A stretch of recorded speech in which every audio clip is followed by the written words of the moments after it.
This e-lecture is part of Pearson's Professional Development Series for first-year writing instructors. My name is Duku Anoyke, and I'm past chair of 4Cs, and I am the director of first-year composition at Arizona State University at the West Campus. When I work with faculty for professional development, one of the objectives I try and foster with new teachers and returning teachers is the idea of how they get students to give back to the communities in which they live, that they will be working, that they will be having personal engagement with. And so what I often encourage them to do is a project on community engagement. By community engagement, I mean rather a mix of community writing as well as service learning. And the teachers usually choose subjects that they are interested in, that they would like to work on in the community, and they involve their students. So this is a way of getting students to do an early kind of research about what is actually going on in their community and how they can have or make a difference. I'll give you an example of a couple of the projects that I've done in my own first year comp course, and this is in English 101. So it is the first semester of a two-semester course that students all take at Arizona State University. I, of course, focus on rhetoric and the rhetorical situation, and I give them the usual background kinds of experiences where they will become familiar with ideas about exigence and purpose. And as the semester goes on, we began to talk about ways that they can take the things that they have learned and take them into the community. So one of the papers that they have to write is based on an interview. And the project that I want to share with you, comes from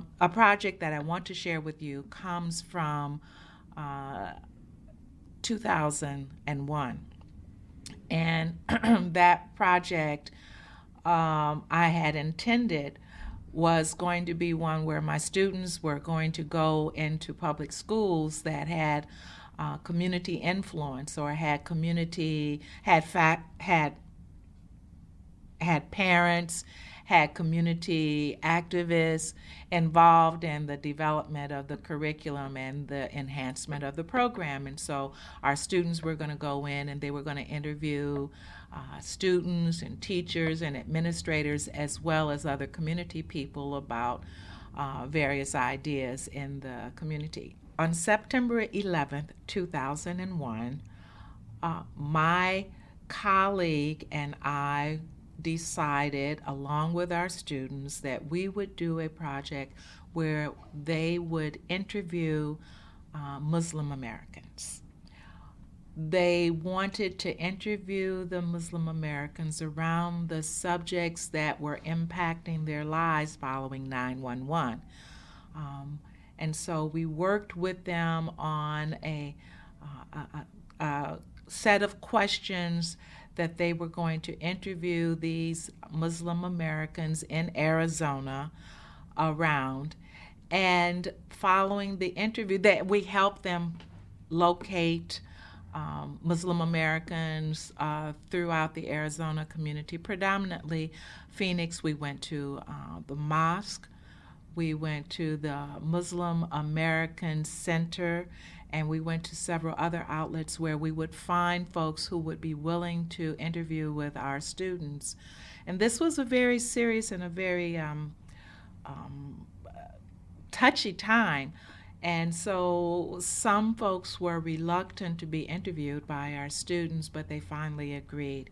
And we sent out groups of students of 2 or 3 who would interview these Muslim Americans, about their experience in America and what impact that 911 had on their lives.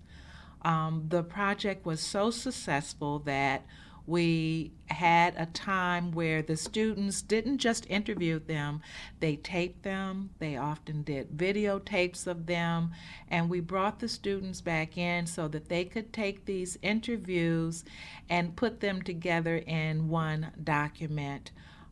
They did a documentary on the Muslim American experience in Arizona following September 11th, 2001. It gave them an opportunity to not only hone their skills of interviewing, helping them do the background research that they needed to prepare themselves for the interviews. It gave them an opportunity to read beyond their own personal experiences.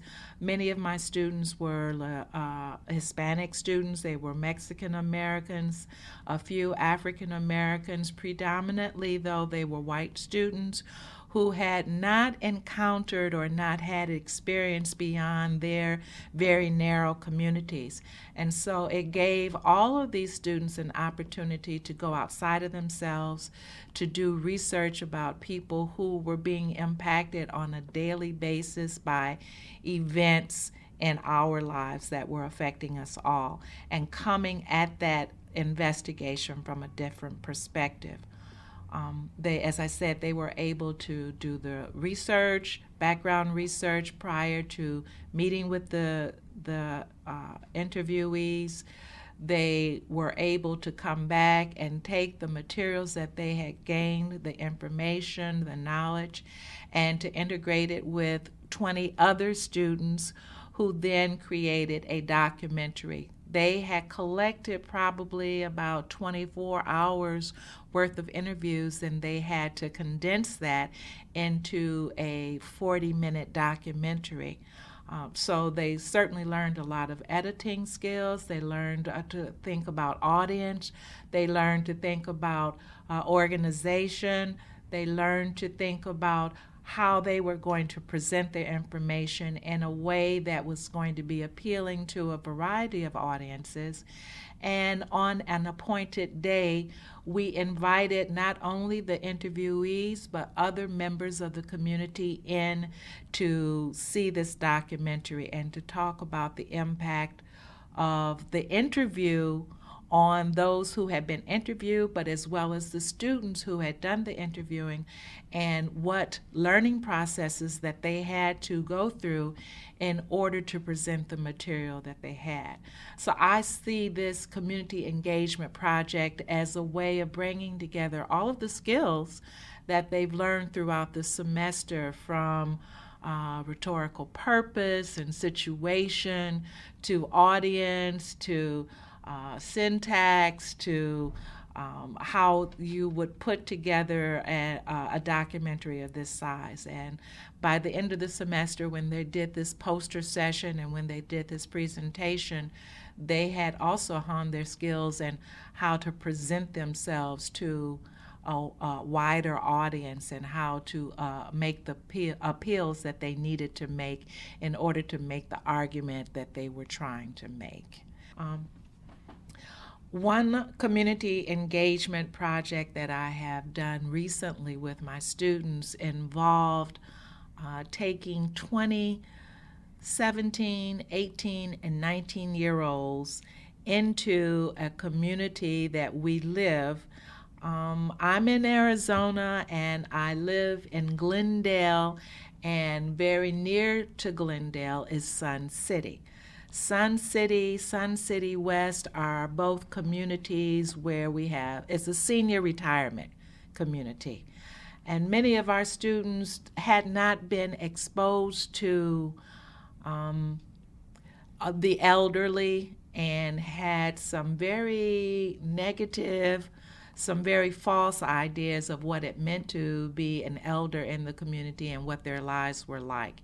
And so in this particular project, my purpose was to get these students exposed to senior citizens, But I had a second purpose also, because the senior citizens are also subject to having false or unfounded ideas about what youngsters are doing today. Many of them didn't have grandchildren or did not live near grandchildren, and so they were also going to benefit from having this exchange with our students. The first meeting between the seniors and my class, I asked the senior citizens to bring in pictures that were significant to them or represented something important in their lives, and each of them were to bring one picture. They put the pictures on the table, and then I asked the students to go around and look at the pictures, choose a picture, and tell a story about that picture. And once they told the story about the picture that they selected, I had the person to whom the picture actually belonged to tell their story about what that picture meant, what was going on at that particular time. So they sort of compared their stories. And this was the icebreaker. Once they had this opportunity to talk with one another, I asked them both to write something about that experience. What did they learn from what they observed, what story they told about what they observed, and what was the real story. So they got a really big kick out of that, because some of the stories were way off from what was actually going on. They also were later asked to choose partners. So each student chose a senior citizen who had been present at that time as their partner, and they worked with them for the remainder of the semester. I had them interview one another.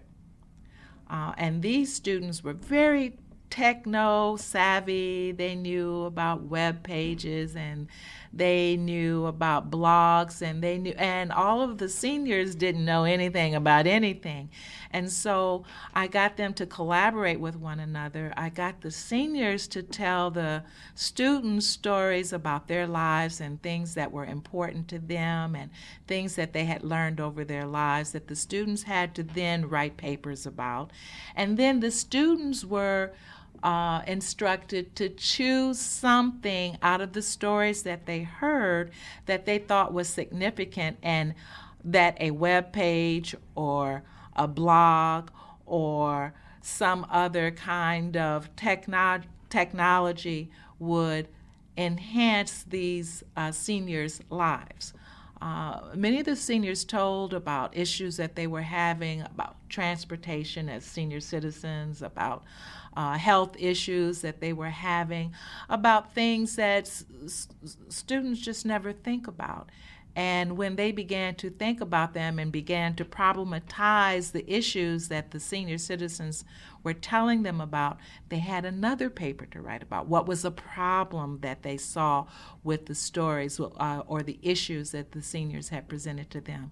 So they got really about 3 papers out of their experience with these senior citizens, and ultimately what they were expected to do was to teach these seniors some sort of skill, to help them create a web page or to help them create a plan for how they could remedy some of the problems that they were facing. And it was a different way to get students to think about what is going on in their world around them that they don't normally encounter every day, and to write about it in ways that would be appealing to the senior audience. So that was an interesting project also to be involved in. And there's so many that teachers can do that will help them bring the classroom out into the community and the community into the classroom. For additional e-lectures, visit Pearson's professional development site for first-year writing instructors at www.pearsonhighered.com/compro.